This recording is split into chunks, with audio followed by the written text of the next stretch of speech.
saya Intan Sriwinardi, calon guru penggerak angkatan 9 dari SMP Negeri 3 Besapu, Kabupaten Bantai. Salah satu tugas dari guru penggerak yang angkatan 9 adalah mendiseminasikan modul 1.4 ke rekan sejawat atau komunitas belajar yang ada di lingkungan kita. Saya memilih komunitas belajar saya yaitu MGMP Matematika.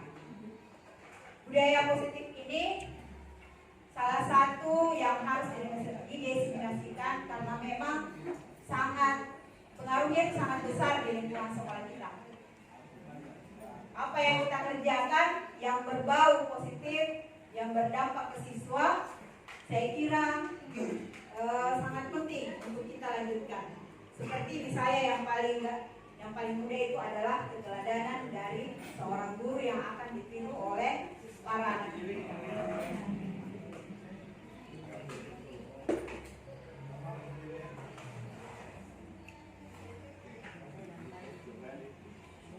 Nah, sekarang tentu timbul pertanyaan, apa itu budaya positif?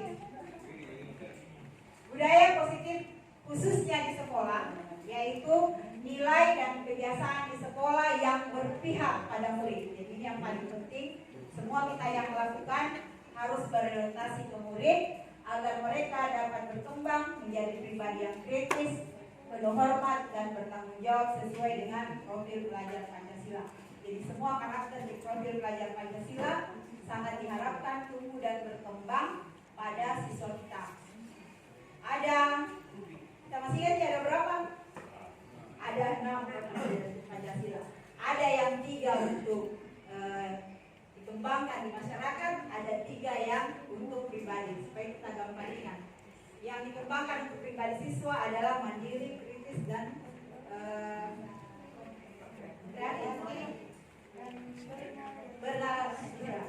kreatif, kritis dan kreatif, mandiri dan bernalar kritis. Sedangkan perpustakaan global, gotong royong dan tapak kepada budaya Indonesia itu adalah yang akan dikembangkan untuk diri sendiri dan orang lain. Oke, lanjut. Di budaya positif ini, di modul ini ada 6 hal penting yang akan saya sampaikan kepada Bapak Ibu guru. Jadi yang nomor 3 ini yang ada di PMM. Yang nomor 2 ada di PMM, teori motivasi, hukuman dan institusi, keyakinan kelas, kebutuhan dasar manusia, dan 5 posisi kontrol ada juga. Jadi sebagian ada di modul PMM. Saya juga baru sadar kalau ternyata sudah kerja. Oke, kita lanjut. Yang pertama adalah disiplin positif dan nilai-nilai kebijakan universal. Kebajikan universal. Nah, sekarang dalam membangun budaya positif, sekolah dapat menyediakan lingkungan yang positif, aman dan nyaman agar siswa mampu berpikir, bertindak dan bercita dengan merdeka, mandiri dan bertanggung jawab. Kenapa harus lingkungannya aman? Karena kalau tidak aman, maka budaya positif pasti tidak akan timbul di sekolah. Ya, kalau terjadi banyak bullying, kemudian guru sering mungkin menekan siswa, pasti budaya positif itu tidak akan mungkin timbul. Yang kedua, disiplin itu sangat berkaitan dengan kontrol guru terhadap siswa.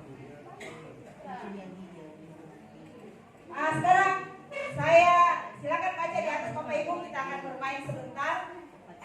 Saya butuh relawan 2 orang nanti, ada yang bertindak sebagai guru A dan ada yang bertindak sebagai guru B. Guru A itu akan mengepalkan tangannya, seolah-olah di tangannya ada sesuatu yang sangat penting dalam hidupnya, yang dia akan genggam untuk selama-lamanya. Datang guru B, mencoba membujuk dia dengan jalan misalnya menawari dia uang, kemudian menggodanya atau menggelitiknya. Sekarang yang jadi pertanyaan nanti, apakah si A akan membuka atau apakah si A akan tetap menutup tangannya? Ada yang mau jadi relawan? 30 detik saja kita praktikkan. Jadi ada 2 orang, menggenggam. Jadi misalnya apa yang digenggam yang sangat bermanfaat untuk diri kita, yang sangat berharga untuk diri kita, kemudian datang si B mencoba membujuk kita. Ada yang mau jadi relawan?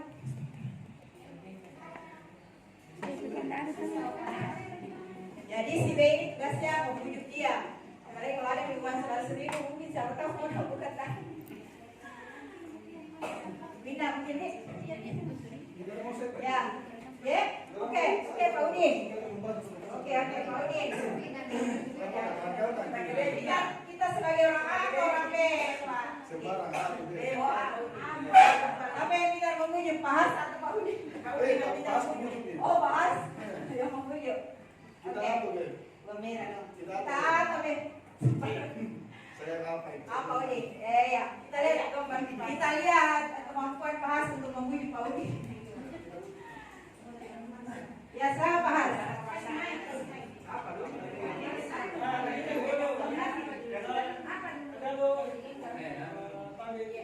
Ya, seorang Pak.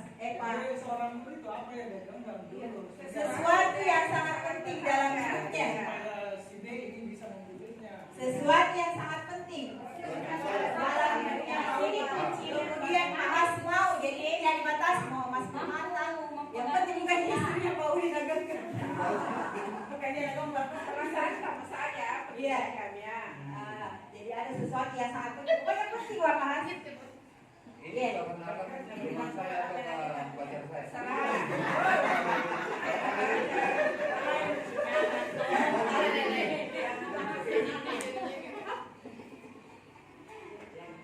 Saya lihat akan jadi genggam.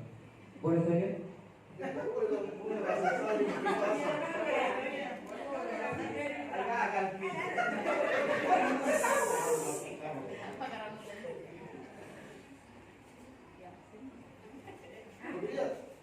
Mau sekali lihat. Mesti ada syaratnya. Ambil. Coba Anda pikirkan apa kira-kira yang saya inginkan. Kita kan berteman sudah lama. Jadi masa kita tahu apa yang saya inginkan. Tidak mungkin jorok. Kalau banyak sekali. Ini? Ya. Oke.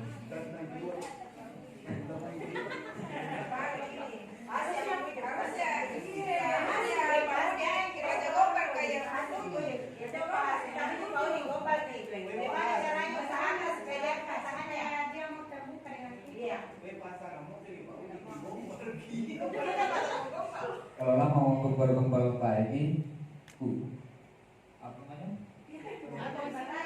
Bunga Rema. Saudara baca-baca mau gombal.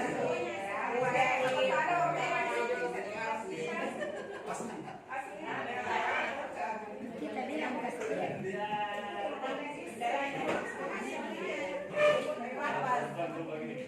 Kayaknya pasti aku gombal nih.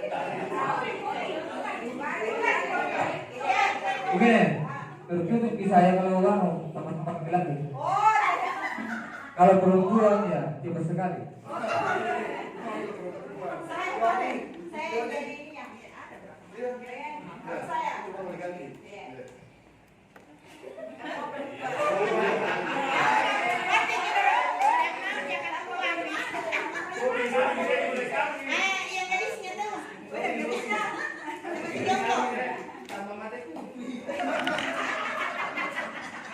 Tidak bisa berkata-kata tadi.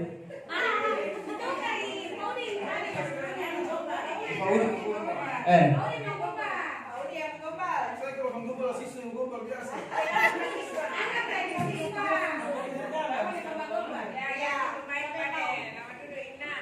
Atunya ini, atuh tuh. Kita yang menggoda Pak Has. Saya yang menggoda.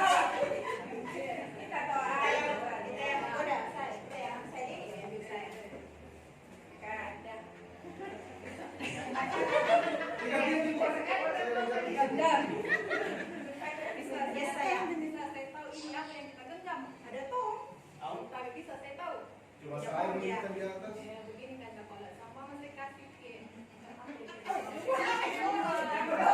Ada orang lagi. Kalau uang karena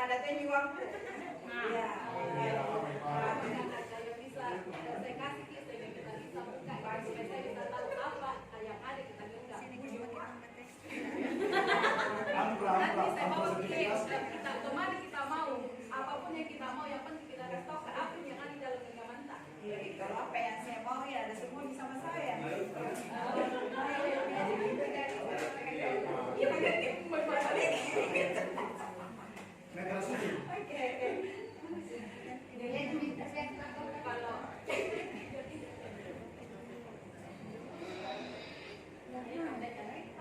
Alhamdulillah. Jika lagi belajar. saya penasaran sebenarnya dengan apa yang ada kita genggam. Ini sangat berharga. Iya, tapi saya mau tahu. Sama toh juga berharga untuk saya. Tidak mungkin nih karena berharga buat saya.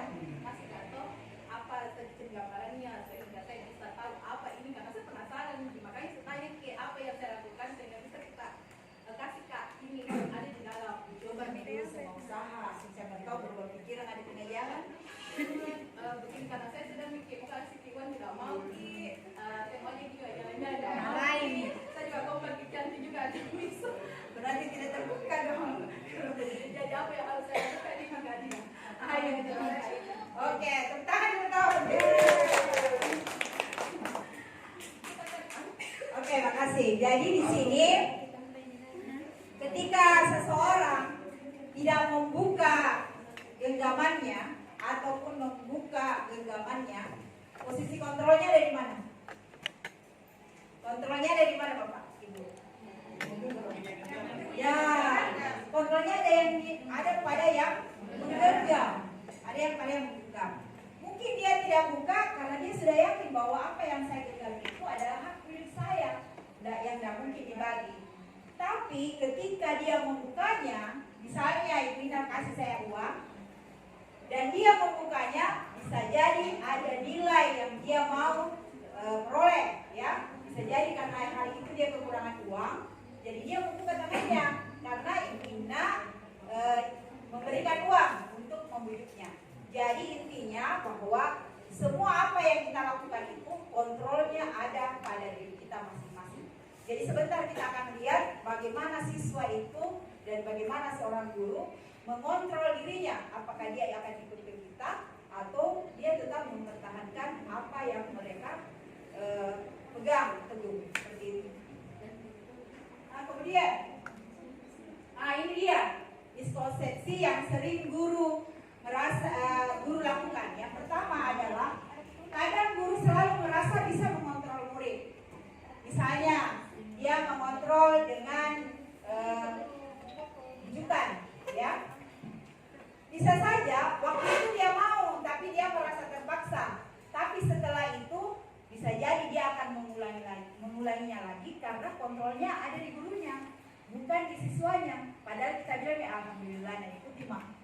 Nah, ternyata tidak. Kenapa kita kadang pusing? Nah ulangi lagi. Nah itu karena kontrolnya tidak berasal dari siswanya, tapi gurunya yang mengontrol. Dan guru biasanya senang nih, karena alhamdulillah dia mengikuti saya. Yang kedua, miskonsepsi yang ada adalah bahwa penguatan positif itu efektif dan bermanfaat. Ya, nah, misalnya kita memberi dia penguatan positif. Nah, ayo Bina, nanti ibu kasih nilai yang bagus kalau kita ikuti ibu. Nah, tapi sebentar kalau misalnya dia tidak mendapatkan nilai yang bagus, pasti kita kembali mengungkit itu. Itu karena semua bukan kemauannya dia, bukan kontrol dari siswa, tapi tetap guru yang mengontrol. Ada juga ilusi bahwa kritik dan membuat rasa bersalah mampu menguatkan karakter. Padahal tidak. Contoh misalnya, itu kita karena salah perusahaan kita, pekerjaan kita. Walaupun kita menegurnya dengan suara rendah, kadang kan begitu. Tidak, suara kita tidak besar, rendah di suara kita, tapi kadang dikasih daun itu anak-anak. Itu kau terus caranya kerja. Masa kita tidak bisa? Walaupun suara tak rendah, tapi tetap kita merasa kalau guru begitu pasti nak kerja. Tapi sebentar kan pasti berulang lagi. Karena itu semua. Kemudian yang terakhir, ilusi bahwa orang dewasa berhak memaksa. Saya kira ini yang selalu terjadi kepada kita seorang guru, bahwa karena kita merasa berkuasa di kelas, jadi semauta untuk mengontrol murid tanpa kita tahu apa kemauannya. Nah ini mungkin yang harus kita pahami bahwa ini adalah miskonsepsi tentang teori kontrol. Dr. William Glasser ini adalah seorang psikolog pendidikan yang memunculkan teori ini. Nah sekarang kita Kita lanjut ke disiplin positif. Apa makna disiplin? Biasanya disiplin itu dekat dengan peraturan, barangkali tata tertib, bisa juga hukuman. Karena kadang kalau kita di sekolah buat peraturan atau keyakinan kelas, biasanya langsung kita bilang tidak disiplin, karena kita melanggar apa yang sudah kita tentukan. Jadi ini beberapa pengertian tentang disiplin. Ki Hajar Dewantoro malah mengatakan bahwa disiplin itu harus timbul dari dalam diri siswa. Nah itu dia, harus timbul dari dalam diri siswa. Jikapun tidak timbul dari dalam diri siswa, maka harus ada aturan yang mengontrol mereka. Itulah mungkin nanti kita akan buat keyakinan kelas di kelas kita masing-masing. Apa gunanya disiplin? Apa tujuannya? Jadi seperti yang tadi menciptakan anak-anak yang memiliki disiplin diri. Jadi selalu self disiplin. Bukan timbul disiplin karena ada peraturan. Jadi itu nanti tujuan tak. Disiplin muncul dari motivasi intrinsik siswa, dari dalam diri siswa itu sendiri. Mereka akan menyadari bahwa hal itu memang saya harus lakukan. Oke, lanjut. Ini kenapa siswa harus timbul motivasi intrinsiknya dari dalam dirinya? Karena nanti dia akan menyadari bahwa ada nilai-nilai kebajikan yang akan saya peroleh dari apa yang saya lakukan. Seperti tadi waktu saya menggenggam, jika saya membuka genggaman saya karena uang, berarti saya merasa bahwa ada nilai kebajikan yang saya peroleh, itu saya dapat uang. Jadi saja saat itu saya kekurangan uang, nilai kebajikannya adalah saya bisa belanja untuk diri saya. Nah, sama juga dengan siswa nantinya, apapun yang dia lakukan, kita sangat berharap bahwa dia mengetahui nilai-nilai kebajikan apa yang akan dia peroleh. Ini kalau di modulnya ada 9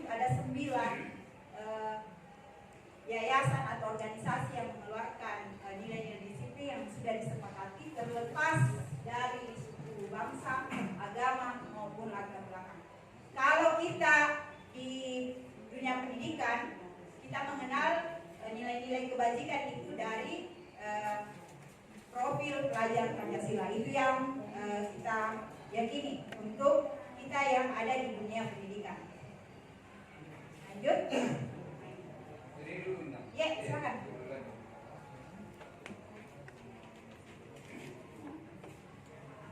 Baik, terima kasih atas kesempatan yang diberikan. Jadi kajian disiplin. Ya. Di disiplin positif. Disiplin ya berhubungan dengan mentaati aturan seperti itu. Di dalam suatu kelas kan terdapat 30 siswa. Ada di antara siswa itu yang betul-betul tidak mematuhi aturan.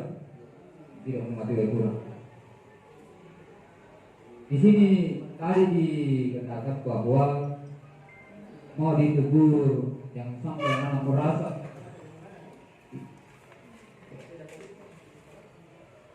terkadang juga muncul pemikiran seperti ini. Kalau kita juga membiarkan anak-anak yang hampir setiap hari kalau melanggar tanpa ditegur juga, terkadang kita anak-anak menjadi-jadi tanpa begini-begini, tidak ditegur tanpa begini-begini. Ada juga siswa itu ya, jadi suaranya bermacam-macam. Saya apa ya disampaikan tadi ya, disiplin suaranya ini disiplin positif bagus, tetapi dalam pelaksananya terus terang perilaku saya di kelas yang berbeda. Jadi ada tadi yang bertentangan, ada juga siswa baru kata-kata merasa, ada juga siswa yang tidak dengan pemerasan,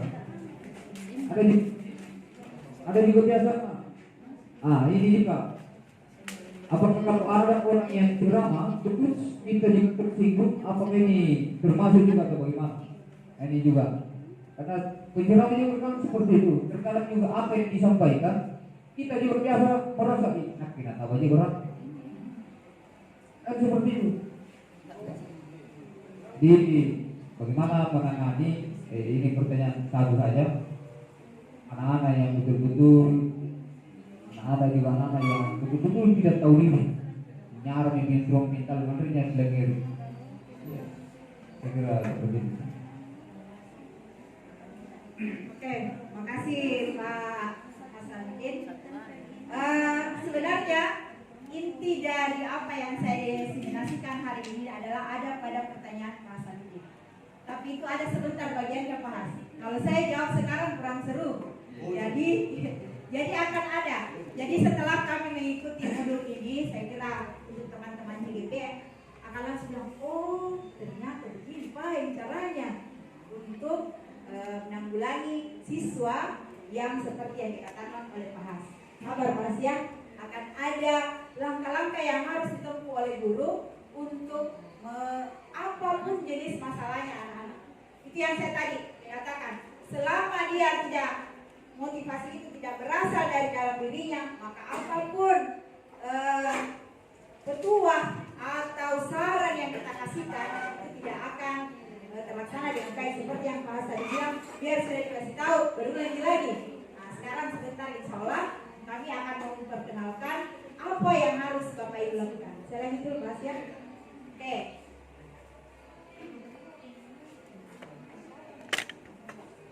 Kita lanjut.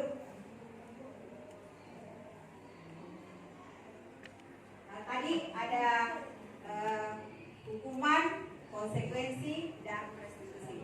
Sebelumnya itu ada hal-hal atau motivasi yang selalu mempengaruhi kita sebagai manusia. Pertanyaan pemantiknya adalah, kira-kira kalau kita sebagai guru di sekolah kita, kepala sekolah misalnya tidak pernah menegur kita, kenapa kok datang terlambat? Tidak pernah juga memberi kita apresiasi kalau kita sering datang cepat. Nah, maksudnya reward ya. Tapi saya tahu ada sekolah yang memberi reward anggotanya kalau rajin datang. Atau misalnya kita paling rajin datang upacara hari Senin, padahal teman-teman tidak. Tapi kepala sekolah tidak berbuat apa-apa. Bisa. Sekarang kalau saya tanya kira-kira dari 3 motivasi ini yang mana yang paling mempengaruhi Anda? Jika kita sebagai guru, apakah kita melakukan itu tetap rajin, walau tanpa ditegur untuk menghindari ketidaknyamanan atau hukuman? Atau misalnya mau mendapat imbalan atau penghargaan dari orang lain, dari teman misalnya itu, tadi itu disuruh pergi dia kepala sekolah ya datang. Atau bisa jadi kita memang ingin menghargai diri kita sendiri dengan melaksanakan tugas dan kewajiban kita. Yang mana yang paling mempengaruhi kita? Yang warna merah. Alhamdulillah kalau masih warna merah. Tangan dulu untuk kita semua. Tapi kenyataannya warna biru. Warna biru. Oke, jadi ini juga berlaku sama siswa kita. Jadi bukan hanya sama guru-guru, sama siswa pun mungkin berlaku. Atau anak-anak kita mungkin di rumah melakukan sesuatu hal karena ada motivasi yang mempengaruhi mereka. Jadi ini motivasi yang sering muncul. Jadi ini bukan hanya untuk guru, itu siswa dan anggota keluarga kita di rumah. Yang dua ini adalah motivasi ekstrinsik, artinya ada pengaruh dari orang lain, ya, dari pimpinan kita kan, dari teman kita kan. Sedangkan yang intrinsik memang timbul dari dalam diri kita. Semoga guru-guru yang berada di sini semua ada di motivasi intrinsik, ya, tidak memerlukan pujian untuk melakukan hal-hal yang baik untuk siswa dan sekolah kita. Oke, kita lanjut. Jadi kita semua dimotivasi intrinsik, ya. Nah sekarang, oh kita tidak ada Pak. Berarti yang apa? Saya penasaran. Motivasi dari mana? Maka ini tidak selamanya. Maka kita kerja itu sebagai sarana kepada kita. Apa yang kita lakukan dengan baik mendapatkan kerjaan itu motivasi saya. Oke. Yes, Kalau pemikiran saya, yaitu teoritis ya, politis. Tapi yang Pak bilang itu yang nomor 2. Karena itu manusiawi. Pasti itu ada dalam diri kita semua. Tidak. Itu manusiawi. Bahwa kita berbuat sesuatu kebaikan, ya terutama dalam tugas kita ya, pasti kita butuh penghargaan. Nah itu manusiawi itu. Jadi jangan kita bilang, oh tidak ada saya ini, pasti ada. Ya, pasti ada. Jadi yang kedua itu tidak boleh kita berdiri, ya, diri kita semua. Itu aja. Terima kasih Bodi. Betul sekali. Kalau yang disampaikan oleh Pak Sainuddin itu termasuk motivasi intrinsik Pak dari dalam diri kita karena memang lillahi ta'ala atau karena ibadah. Yang dikatakan Pak Udin juga betul. Yang penting prosentasinya tidak lebih besar dari yang warna merah. Seperti itu. Itu hal yang wajar dan seperti yang katakan Pak Udin bahwa itu manusiawi. Kenapa kita mengejar 24 jam? Karena ada imbalan yang ada sertifikasi ya. Itu juga seperti itu. Tapi semoga itu tidak menjadi presentasinya besar ya, lebih besar dari tugas kita sebagai ASN. Ya, silakan. Kayaknya baru saya lihat kita berdua. Ya, silakan ya. Paus kalau berdiri mungkin pertama kalinya.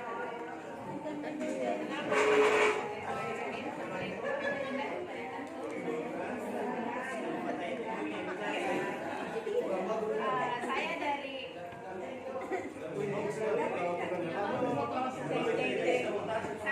guru dari SMP DDI.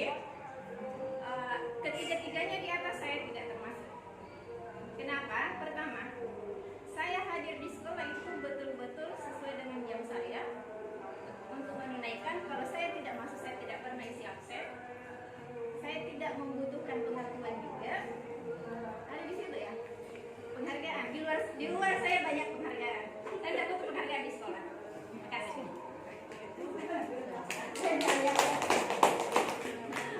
Anda berbuat itu kan mendapat amal kan? Nah, penghargaan itu. Tapi penghargaan di mata orang lain kok.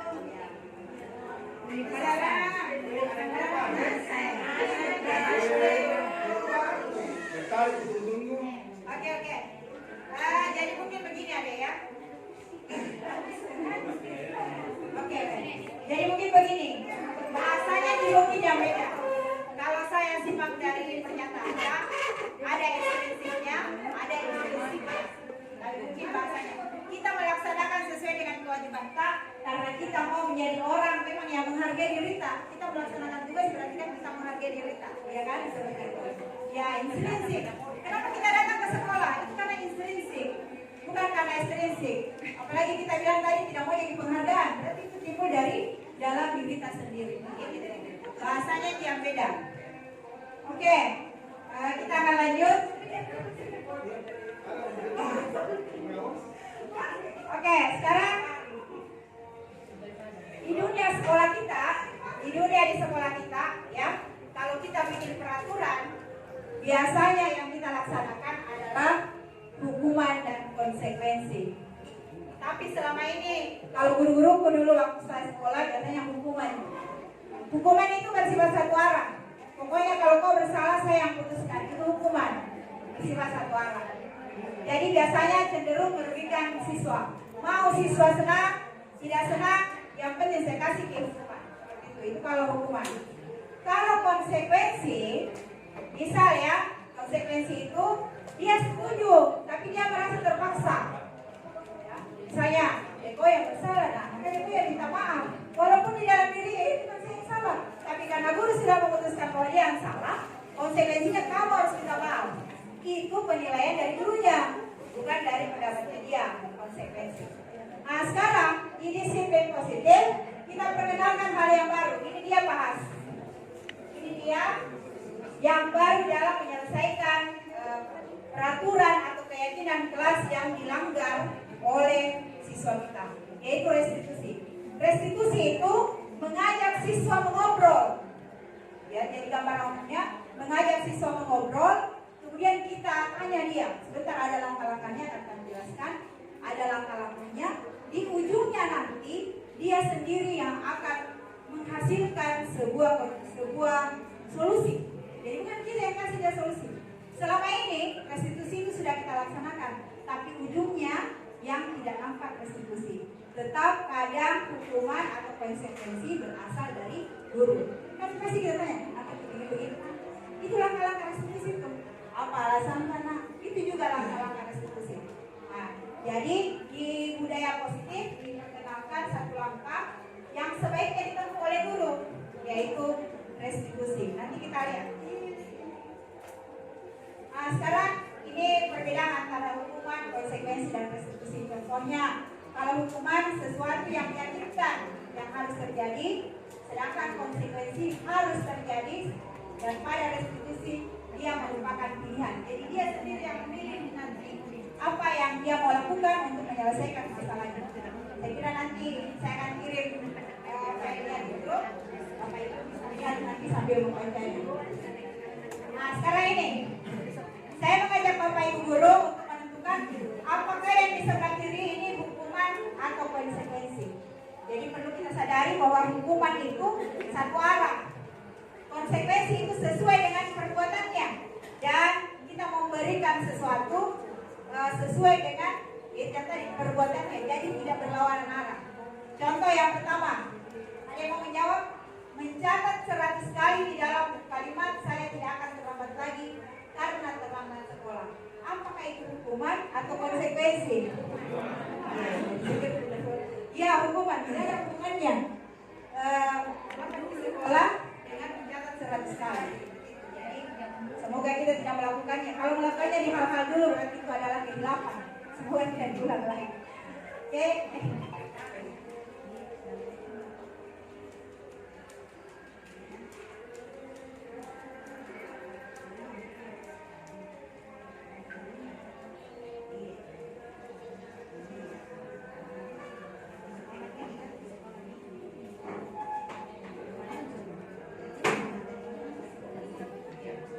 Lanjut, yang kedua, lari mengelilingi lapangan basket 2 kali karena terlambat hadir di sekolah.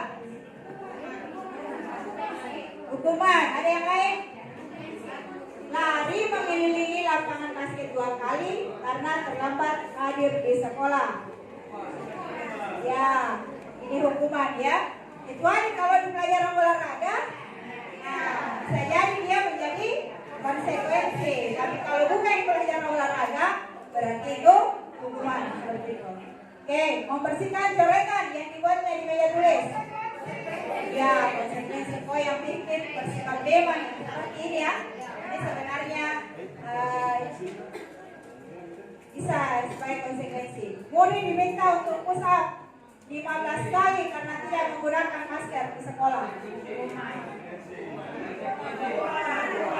Tidak ada hukumannya. Tidak ada hubungannya pakai masker dengan push up ya. Konsekuensinya kita suruh cari masker. Menggantikan kertas tugas teman yang telah dicoret-coret. Ambil semua bagi kayaknya nih. Berarti sudah tidak baca modulnya mungkin di PMP. Oke, kita lanjut. Ini dia keyakinan kelas. Keyakinan kelas ini ada di PMF dan ini dia. Masih bertanya-tanya. Oke, mengapa harus keyakinan kelas? Bukan peraturan kelas. Nah, ini contoh pertanyaan seperti halnya kalau kita menggunakan helm pada saat mengendarai kendaraan roda 2 atau motor. Kenapa dia menjadi peraturan? Ada hukumannya kalau melanggar. Ada yang lain? Untuk apa kita pakai helm kalau kita naik motor? Untuk keselamatan. Nah, untuk keselamatan. Kalau yang kedua, pakai masker dan mencuci tangan setiap saat. Untuk apa itu? Ya, untuk kesehatan. Itu yang tadi saya bilang, ada nilai-nilai kebajikan. Ketika kita berpikir bahwa saya pakai helm supaya saya selamat, berarti pasti kita ikuti aturan itu. Kenapa? Karena ada keyakinan di dalam diri kita. Coba kalau tidak ada keyakinan diri kita aja mau pakai helm deh. Kalau mau kecelakaan meninggal kan tidak sampai Pak. Bisa ya. Itu artinya kita tidak yakin. Jadi Ketika kita mengikuti suatu aturan, maka yakin pasti kita tahu nilai kebajikan apa yang ada di peraturan tersebut, sehingga kita meyakininya dan mau melaksanakannya. Jadi intinya sebenarnya nilai kebajikan. Apakah kita yakin atau tidak? Oke, kita lanjut. Nah ini dia keyakinan kelas. Ini yang rame-rame dibuat oleh teman-teman. Keyakinan kelas.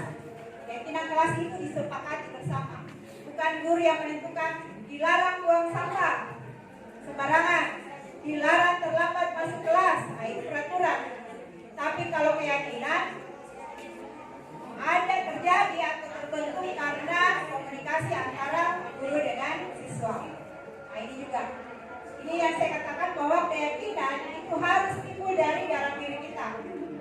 Kalau timbul dari dalam diri, pasti bersemangat. Kenapa kita selalu pakai helm? Karena itu ada nilai kebajikan. Bukan selamat. Karena belum tentu saya kalau tidak pakai helm tidak selamat. Selamat ya. Itu ada nilai kebajikan. Nah sekarang ya jadi yang mau buat saya lihat di PMM ini yang akan kita buat. Jadi yang mau buat aksi nyatanya ini adalah langkah-langkah untuk membuat keyakinan kelas. Yang pertama berdiskusi dengan siswa. Kira-kira peraturan apa yang mau kita pakai itu kata peraturan. Hal-hal apa mungkin yang anak-anakku yang kita mauin supaya tertib di dalam kelas. Ada yang bilang tidak bisa ribut, jangan ribut. Tidak boleh main HP, biarkan dulu. Mereka berpendapat. Nah, setelah itu kita mengubah peraturan tadi menjadi kalimat yang lebih positif. Kalimat lebih positif tidak ada kata tidak dan tidak ada kata jangan. Seperti itu. Saya baru bilang jangan buang sampah. Berarti kalimat positifnya adalah buanglah sampah pada tempatnya itu. Jadi itu yang diharapkan. Jadi kalau saya yang warna pink ini adalah kalimat yang awal dulu. Setelah itu yang kuning saya buat kalimat positifnya. Kemudian kita menyaring. Jika ada yang sama, kita jadikan satu. Kemudian setelah terbentuk, kita beri gambarannya. Kenapa kita harus melakukan perilaku itu nak? Oh supaya begini nih. Kita munculkan motivasi di dalam siswa kita. Kan kadang dia asal bicara aja tidak boleh membuat sampah. Kenapa dia tidak membuat sampah? Seperti itu. Sebentar kan, kenapa berulang? Karena mereka daya hanya disampaikan, yo jangan membuat sampah. Ya, jangan membuat buanglah sampah dalam tempatnya. Tapi kita lupa meyakinkan mereka bahwa itu adalah hal yang benar. Jangan lupa itu, meyakinkan mereka. Kemudian kita berdiskusi mengenai peran seluruh warga kelas dan meninjau ulang keyakinan kelas dari waktu ke waktu. Jadi bisa saja semester ganti lain keyakinan kelasnya, semester genap berubah lagi kalau ada sesuatu yang baru. Sebaiknya di dalam aksi nyata nanti kita tampilkan ini dan foto-foto yang dimulai dari langkah pertama mungkin ya sampai kita buat misalnya yang seperti yang saya yang spanduk kecil seperti yang misalnya ya ukuran seperti itu desainnya sampai muncul desainnya kita foto itu satu aksi nyata ya aksi nyata PMR boleh pilih keyakinan kelas karena kalau ini agak simpel dan terlalu repot. Selanjutnya adalah kebutuhan dasar manusia. Ya.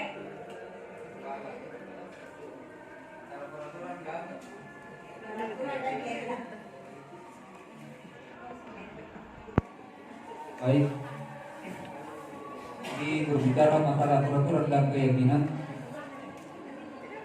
Apa yang meyakini kita bahwa anak-anak itu dia sudah menanamkan dalam hatinya keyakinan ataukah dia hanya peraturan untuk mengetahui diri anak itu. Nah, yang sampai di depan kita, oh anak-anak ini sudah ya. Ternyata setelah kita keluar, berubah lagi. Seperti dia hanya menjadi peraturan. Jadi apa yang kira-kira yang mau yakinkan kita untuk mengetahui anak ini dia sudah menanamkan keyakinan ataukah hanya dia memiliki jiwa peraturan. Oke, menarik ini ya. Karena keyakinan kelas itu sesuatu hal yang baru, selama ini anak-anak hanya taunya peraturan. Di sini langkahnya kelas. Kita harus kuat di sini, Mas, kalau menurut saya ya. Ini, kita berdiskusi dengan mereka. Perilaku apa yang sudah kita sepakati yang menjadi keyakinan kelas kita. Jadi harus kita gali. Minta pendapatnya. Kenapa harus membuang sampah di tempatnya? Untuk apa itu, nak? Jangan kita ya memberi pendapat, biarkan mereka. Jadi menggali keyakinan-keyakinan yang ada di peserta didik. Bisa jadi si A tahu, tapi si B tidak tahu. Jadi setiap keyakinan yang kita hasilkan, gali kembali satu-satu. Apakah setiap siswa akan menggambarkan perilaku tersebut? Yang ini pas. Berdiskusi mengenai gambaran perilaku yang dicerminkan dari keyakinan kelas yang kita sudah sepakati. Jadi bukan hanya setelah menghasilkan kata-kata disiplin, kata-kata positif, sudah nih. Buat macamnya, buat di kanva nak, desainnya, baru nanti kita tempel. Sudah sampai di situ. Jadi kita gali kembali. Nah, sekarang kita cermati satu persatu. Keyakinan kelas kita mulai dari pertama. Kenapa kita harus buang sampah? Kenapa kita tidak boleh datang terlambat? Seperti itu Pak Hasan. Harus digali motivasinya, motivasi intrinsipnya. Kenapa kamu melakukan hal itu? Seperti itu. Itu mungkin dari saya. Kalau tidak puas nanti saya pertanyaan. Oke, lanjut. Assalamualaikum warahmatullahi wabarakatuh. Sangat menarik materi ini karena ini yang kita lakukan setiap hari. Kita lakukan, tapi tidak berhasil. Kenapa yang kita lakukan itu? Karena bahasanya dulu yang saya soroti. Kalau di PMM, kalau tidak salah itu bukan peraturan kelas, tapi kesepakatan kelas. Iya. Kalau tidak salah. Iya. Kesepakatan bukan peraturan kelas, kesepakatan. Karena itu hari. Iya. Jadi kesepakatan kelas yang kita diskusikan bersama yang dikeluarkan dalam bentuk tulisan, sehingga anak-anak itu bisa mencurahkan apa-apa yang kesepakatan itu yang ingin dilakukan. Ya.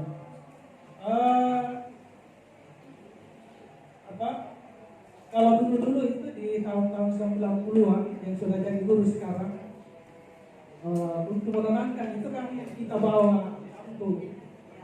Ya. Jadi ganti yang kamu ini yang di atas. Ya. Dulu itu untuk menenangkan siswa yang kita bawa. Nah, sekarang karena sudah zaman sudah maju, maka metode mengajar seperti itu berubah. Ya. Kalau saya ini sebenarnya susah sekali untuk merubah kebiasaan saya. Ya. Kenapa? Karena saya lahir mungkin karena cepat lahir sehingga pembelajaran yang saya dapat beda. Untuk beradaptasi seperti sekarang agak berat bagi saya, sehingga masih muncul, kalau saya tidak sadari masih muncul ada unsur pemaksaan. Ya, sekarang begini. Assalamualaikum warahmatullahi wabarakatuh. Ya, makasih Pak Senedin. Memang kami juga pernah menanyakan ke legislator, kenapa berubah Pak jadi keyakinan? Dia bilang biar lebih kuat.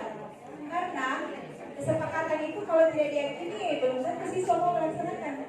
Artinya dia tahu alasannya kenapa dia melakukan itu. Makanya akhir-akhir ini di PMM memang masih ada kesepakatan, tapi kami di CGP mulai diperkenalkan bahwa kita pakai kata keyakinan. Itu dasarnya supaya anak-anak tahu, ya, disepakati belum tentu diyakini Pak, disepakati belum tentu diyakini. di sana sepakat, tapi di dalam hatinya yang di sini belum tentu. Makanya kita, bagaimana cara kita seorang guru untuk meyakinkan mereka sehingga kesepakatan yang kita buat bisa berjalan sesuai dengan yang kita harapkan. Kiruna, masa?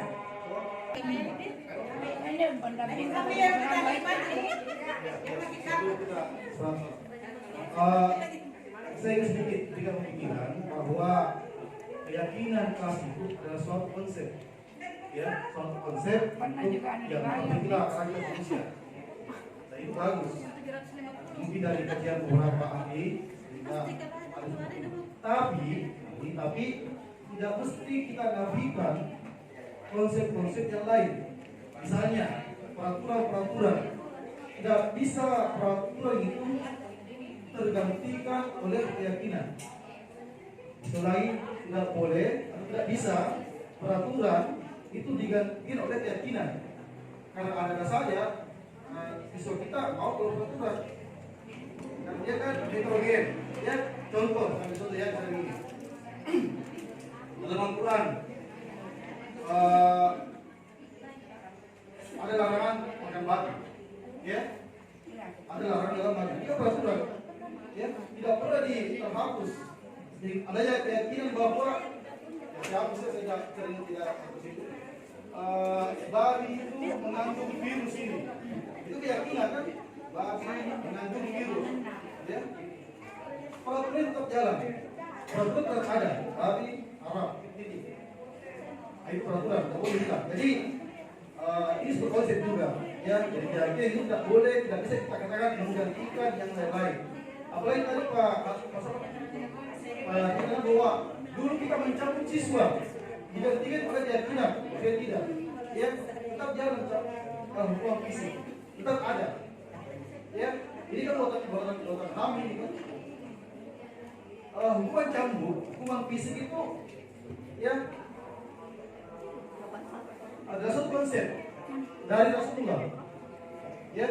Coba kita perhatikan di hadis yang cerita baca ya. Ajarkanlah anakmu sholat umur 7 tahun, ya. Dan pukullah dia kalau 10 tahun. Pukul.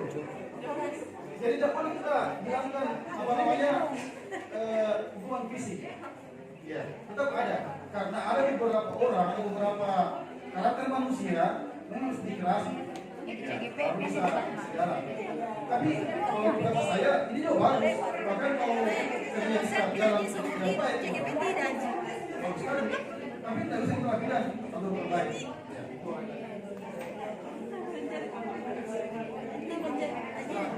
Ya, makasih untuk masukannya. Kalau saya lihat dari apa yang saya dapatkan, mungkin begini untuk memang ada peraturan agama yang tidak boleh kita, ya, pokoknya harus tidak boleh kalau lakukan. Oke. Tapi kalau kita mungkin berbicara di ranah pendidikan, mungkin bijaknya kita merumuskan sesuatu yang sesuai dengan kodrat siswa, seperti itu. Jadi tidak terlalu muluk-muluk, yang ada saja di lingkungan kelas, yang berlaku di lingkungan kelas, itu. Jadi tentu pasti kita sebagai guru tahu itu, dan kita tahu batasan mana yang mau diterapkan di kelas dan yang mungkin akan berlaku secara universal. Yang bagus juga, tapi yang saya bahas di lingkungan kelas, kalau yang sudah mengerjakan modul, mengapa kurikulum harus berubah? Kalau Pauline misalnya masih menggunakan saya, ada guru yang masih menggunakan hukuman fisik. Nah, itu adalah di topik pertama, mengapa kurikulum harus berubah? Karena harus sesuaikan dengan kodrat alam dan kodrat zaman. Kodrat zaman. Dulu kita sakit hati kalau dipukul, walaupun kita tidak bilang sama guru kita. Sekarang misal jika besar pagi berhasil bagi semua, kalau ditanya apa yang kita ingat tentang Pak Rahman, Selanjut, ada 5 kebutuhan dasar manusia. Yang pertama adalah bertahan hidup. Semua kebutuhan dasar manusia ini sebenarnya ternyata siswa juga kadang melakukan. Misal ya, ini ada contoh, ada 5, ada bertahan hidup, ada penguasaan, ada kesenangan, kasih sayang, dan kebebasan. Ini contoh ya konkret yang biasa terjadi. Saya ambil untuk siswa SD, ada anak suka ambil makan siangnya temannya. Ada anak suka gangguin temannya dengan sering meminta bekal makan siang temannya. Ternyata bisa jadi dia melakukan hal tersebut karena kebutuhan dasarnya yang kurang. Kita lihat, jika misalnya Doni lapar, dia bertahan hidup. Misalnya alasannya adalah bertahan hidup, kebutuhan dasarnya bertahan hidup. Kenapa? Bisa jadi Doni tidak pernah dibuatkan sarapan oleh orang tuanya, makanya dia sering meminta bekal temannya. Atau jika alasannya karena kasih sayang dan mau diterima, dia mau diperhatikan sama temannya. Atau bisa jadi alasannya penguasaan. Nah, suka nih kalau gangguin temannya karena dia merasa berkuasa. Atau jika alasannya kebebasan, Doni merasa bosan dengan bekal yang dibuatkan oleh orang tuanya itu saja. Jadi bisa jadi siswa di dalam kelas ada yang memang yang sering mengganggu, ada yang sering ribut, ada yang sering cerita. Bisa jadi dia butuh perhatian dari kita atau sering-sering disebut namanya. Misalnya kita merah, misalnya ya. Ini Wanda ya, saya ambil contoh anak saya saja. Kenapa sering cerita dengan teman tak? Oh ternyata dia mau ditegur sama gurunya, gitu. Karena mungkin gurunya yang pintar tadi, ya, atau dia membanding-bandingkan. Nah, dia merasa cuek, tidak mengerjakan soal. Karena itu dia merasa diperhatikan. Kebutuhan dasarnya untuk dicintai itu tidak ada kasihan dari gurunya. Apalagi kalau di rumahnya bermasalah memang, ya tambah lagi sekolahnya. Jadi itu kenapa kita harus tahu kebutuhan dasar manusia, supaya jika kita di ranah pendidikan lebih memahami di siswa masing-masing. Jangan langsung disalahkan. Memang Kongo itu suka ketidur dalam kelas. Bisa jadi kebutuhan dasarnya karena dia bertahan hidup. Malamnya kasihan pergi dapat ke orang tuanya, misalnya menjual. Nah, dia melakukan hal itu karena dia bertahan hidup. Banyak anak seperti itu. Ya, apalagi di sekolah saya banyak yang membantu orang tuanya kalau malam. Nah, itu bisa jadi. Kenapa kita harus tahu kebutuhan dasar hidup manusia? Itu mungkin. Selanjutnya ini posisi kontrol. Ini yang paling seru. Saya mau ajak Bapak Ibu guru, kira-kira kita ada di posisi kontrol mana? Ada 5 posisi kontrol seorang guru. Yang pertama adalah penghukum. Jadi sedikit yang kerja PR, keluar. Nah itu dia. Saya ya, penghukum. Kemudian ada pembuat rasa bersalah. Nah, pembuat rasa bersalah biasanya ada suara gurunya membelas. Ya dede, kau itu kan kau bisa. Itu kan dia merasa bersalah. Tidak besar suaranya agak rendah. Yang ketiga sebagai teman, contoh, ayo kita makan. Cepat tugas saya. Jadi kita saya dibawa. Seperti itu. Itu sebagai teman. Kemudian pemantau. Kerjakan itu tugas bisa sebentar. Yang ketiga kumpulnya sama bapak. Nah itu memantau. Dia punya sifat memantau. Ya. Kalau yang istirahat, lapor sama bapak. Itu misalnya memantau. Yang terakhir adalah manajer. Manajer itulah yang diharapkan kepada kita. Apa manajer itu? Suaranya halus, bahasanya tidak kaku. Guru membantu siswa untuk bertanggung jawab. Kenapa Kina Irsa tidak kerja PR tak? Tiduran Pak. Jadi bagaimana supaya bisa kita kerja? Mau itu kerja sekarang Pak. Itu bisa ya. Jadi kita membantu dia bertanggung jawab. Sekarang selama ini kira-kira yang mana kita cenderung kemana? Teman, ya. Teman. Kalau saya tulis sama saya nih, bahasa Indonesia. Kira dulu kita sebagai apa di sini bahasa Indonesia? Semua.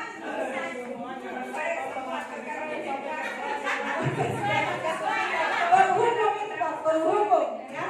Dia berhubung.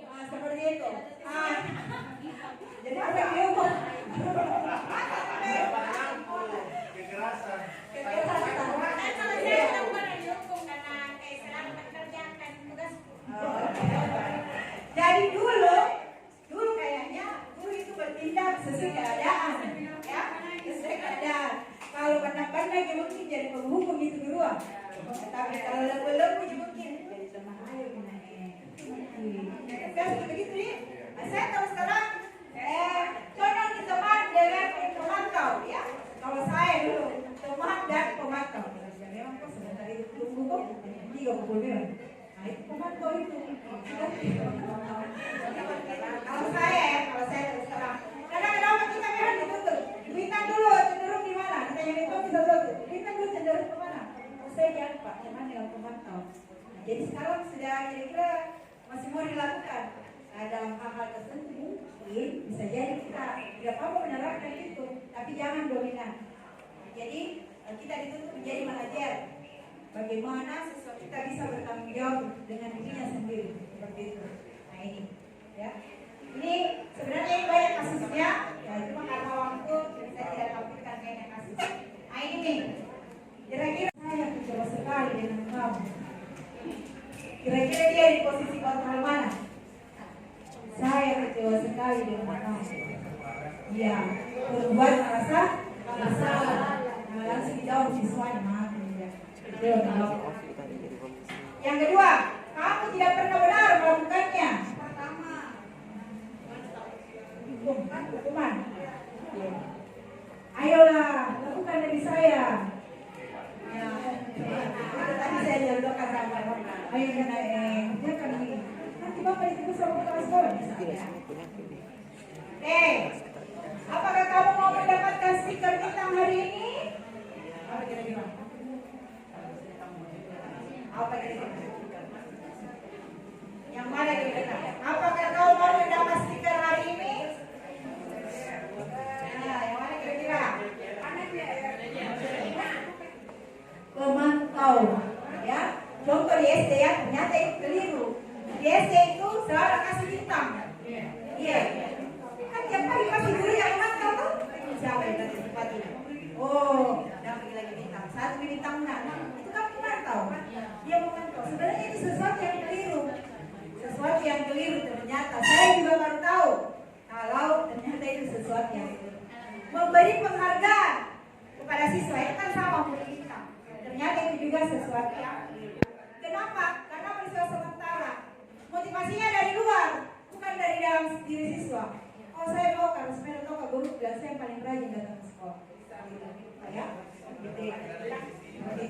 PND yang paling cepat kerjakan, dapat bintang. Itu juga sesuatu yang salah, yang keliru ya, sesuatu yang keliru. Karena selalu timbul karena guruku, bukan dari dalam dirinya. Bagaimana kamu bisa menyelesaikan masalah ini? Ya, itulah manajer. Jadi dia akan selalu bertanya, kira-kira kalau seperti itu, jadi bagaimana nih baiknya? Kalau pakai bahasa sehari-hari gini, jadi bagaimana enggak baiknya? Oh, kayaknya paham sekali begini. Kalau seperti itu, bagaimana lagi langkah selanjutnya? Seperti itu seorang manajer. Jangan langsung kasih konsekuensi, jangan langsung kasih keputusan. Itu adalah seorang manajer yang diharapkan dari seorang guru. Oke, ya ini yang terakhir adalah segitiga restitusi. Segitiga restitusi itu adalah bagian dari restitusi. Segitiga restitusi itu adalah cara bagaimana kita menerapkan restitusi itu. Ada 3 langkah yang harus Bapak Ibu tempuh untuk menjalankan restitusi. Ya. Jadi segitiga restitusi itu adalah suatu proses dialog yang dijalankan oleh guru agar dapat menghasilkan murid yang mandiri dan bertanggung jawab. Mandiri karena dia sendiri yang menemukan solusinya dan bertanggung jawab terhadap masalah yang mereka timbulkan sendiri. Itu maksudnya. Yang pertama adalah langkahnya yang pertama adalah menstabilkan identitas. Jadi ini kalau bisa dijalankan jangan di depannya siswa yang lain. Kita panggil dia ke ruangan kita. Menstabilkan identitas ini bukan ini contoh kalimatnya juga baik, tapi bukan ini yang kata mati. Jadi baru-baru saya mempraktekkan menanyakan dulu apa kabar tenang, bagaimana hari ini, kita tahu kenapa ibu panggil, dia akan mengatakan, oh tidak apa-apa biasanya memang itu siswa melakukan hal yang kesalahan seperti itu menstabilkan. Jangan dipanggil, ku dengar kau beda gitu teman-teman. Masa kau begitu? Itu tidak menstabilkan. Jadi menstabilkan itu dikondisikan normal dulu perasaannya siswa. Walaupun dia tahu kita panggil karena dia bersalah. Jadi menstabilkan dulu, menstabilkan kondisinya. Jangan langsung dulu kok. Kau udah langsung dipukul. Langsung dikasih cendawan putar. Dulu begitu. Masuk langsung dikasih cendawan putar. Itu namanya tidak menstabilkan. Jadi akhirnya orang jadi dulu kasihan. Perbaiki dulu perasaannya itu siswa. Walaupun dia tahu ya panggil kayak ini karena ada kesalahan bukan seperti itu. Setelah kita menstabilkan identitas, maka yang selanjutnya adalah kita memvalidasi tindakan yang salah. Apa yang dia perbuat? Apa yang dia perbuat ya? Katanya terlambat di masuk kelas tadi. Betul itu. Akhirnya dia menceritakan alasan-alasannya kenapa dia terlambat. Oh ternyata memang. Dan dia tahu kesalahannya. Dia menceritakan. Tidak semua anak mau menceritakan kesalahannya. Kadang dia berbohong. Di situ dibutuhkan bagaimana cara untuk menggali kejujuran siswa. Karena tidak semuanya. Malah kadang dia menyalahkan, dia itu tidak duluan bu, bukan saya. Seperti itu. Nah di situ seorang guru harus mampu menjadi manajer penengah. Jadi seperti itu. Namanya memvalidasi. Apakah yang dilakukannya itu benar atau salah? Itu memvalidasi ya. Supaya valid dan supaya sah. Yang terakhir adalah menanyakan keyakinan. Setelah dia mengakui kesalahannya, maka kita tanya, jadi yang kita lakukan itu apakah sesuai dengan keyakinan yang sudah kita buat? Misalnya dia terlambat masuk ya, datang saat terlambat. Tidak bu. Jadi kalau begitu apa yang harus kita lakukan? Itu dia sudah mulai menemukan. Kita ajak dia menemukan solusinya. Tidak kita katakan, pokoknya besok kau tidak boleh terlambat. Datang pas jam 7.30 sebelum dia datang. Itu tidak dilaksanakan di restitusi, tapi sampai 2 langkah gitu. Itu mungkin yang sering kita lakukan selama ini. Sampai langkah kedua itu. Langkah ketiga, bukan solusi itu bukan dari siswa. Itulah perbedaan antara restitusi dengan yang lainnya. Itu saya juga begitu Bapak Ibu. Dulu bukan saya yang tentukan langkah terakhirnya, bukan siswa yang menentukan solusinya, tapi saya sebagai guru pokoknya besok tidak boleh terlambat. Duluan ibu dulu, kalau duluan ibu dulu di dalam, keluar. Bagaimana bahasa ibu? Iya seperti itu. Jadi memang di sini kelihatan bahwa kita melakukan hal yang keliru dulu. Kita melakukan hal yang keliru. Dan itu tidak apa-apa kita akui kalau memang seperti itu. Yang penting kita tidak mengulang lagi atau sedikit demi sedikit kita perbaiki. Itu mungkin ya. Jadi ada yang menarik bagi saya bagi siswa yang berbohong. Jadi saya cari bagaimana caranya supaya anak itu bahwa dia berbohong apa tanda-tandanya atau bagaimana caranya. Sampai sekarang masih tak bisa paham sedikit bagaimana cara bisa mengidentifikasi siswa yang berbohong. Oke, makasih Pak Sergi. Coba dipakai ini Pak Sergi. Coba dipakai langkah ini. Pakai ini pendekatan ini. Misalnya dia berbohong, bukan dia yang mencuri, tapi sebenarnya dia mencuri. Bisa digali lewat ini Pak. Kuncinya di sini ada di validasi tindakan yang salah. Kalau kita memang yakin Pak ya, kalau kita memang yakin, kuncinya bagaimana seorang guru mampu berkomunikasi efektif di langkah kedua, validasi tindakan yang salah. Kalau dia mengakui Pak, jangan langsung dihakimi, tapi kita kasih dulu kalau memang benar seperti itu. Sekarang apa yang harus kamu? Tapi dia akui Pak ya. Ya, jadi kuncinya ada di tindakan kedua. Langkah kedua, validasi tindakan yang salah. Di situ seorang guru dituntut bagaimana berkomunikasi yang baik dengan siswa. Jangan sampai kita itu terpengaruh dengan informasi-informasi dari siswa yang lain. Jadi memang kita di situ Pak berfungsi sebagai manajer netralitas.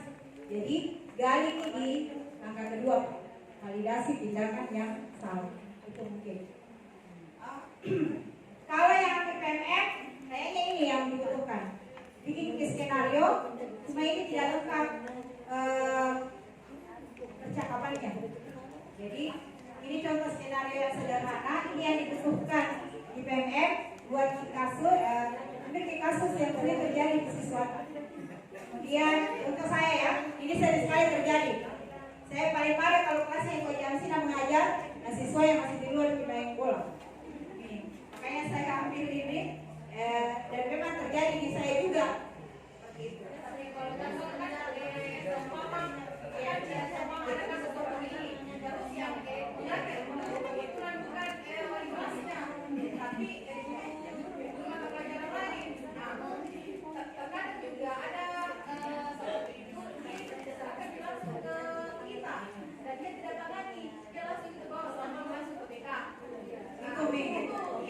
Iya betul sekali. Itu hari ini dikasih tahu bahwa tidak semua itu urusan BK.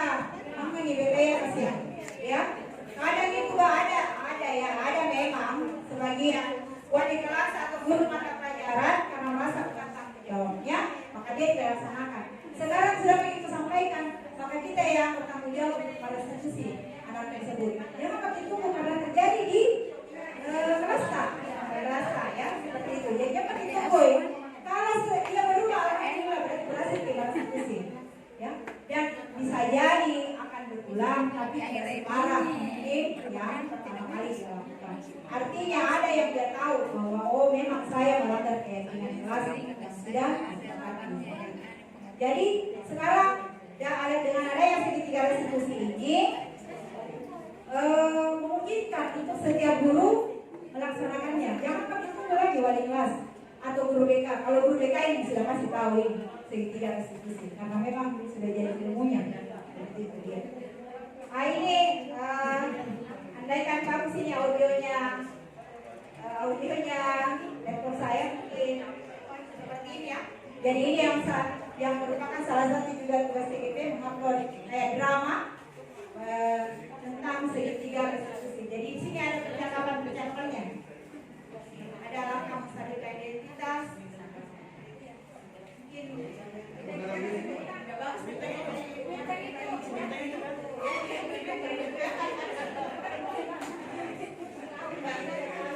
Jadi setiap kasih itu di komentar ya, di komentar ukurannya di mana ini.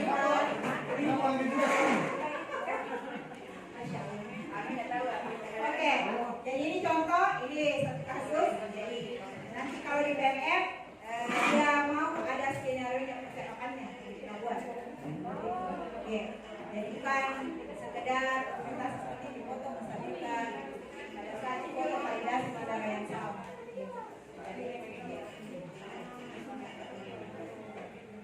Nah, ini penutupnya.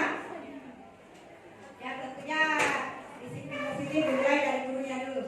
Ya, kita memberikan keteladanan, kemudian memiliki harus memiliki standar kepribadian, profesional dan sosial yang baik, di mana guru mampu merefleksikan dirinya dalam posisi kontrol saat ini.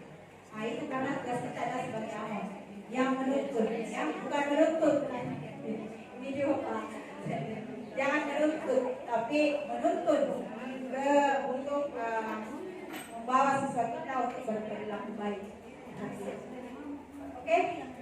Kalau tidak ada pertanyaan, terima kasih Bapak Ibu Guru atas partisipasinya pada hari ini. Wabillahi taufiq wal hidayah. Assalamualaikum warahmatullahi wabarakatuh. Waalaikumsalam.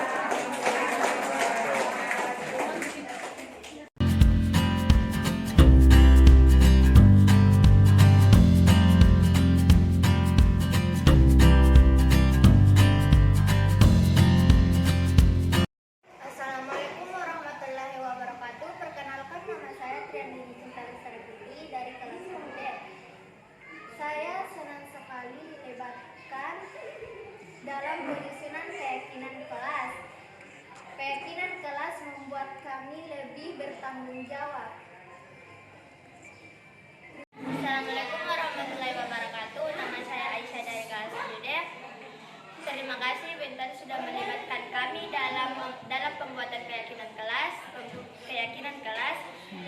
kelas membuat kami lebih saling menghargai. Terima kasih.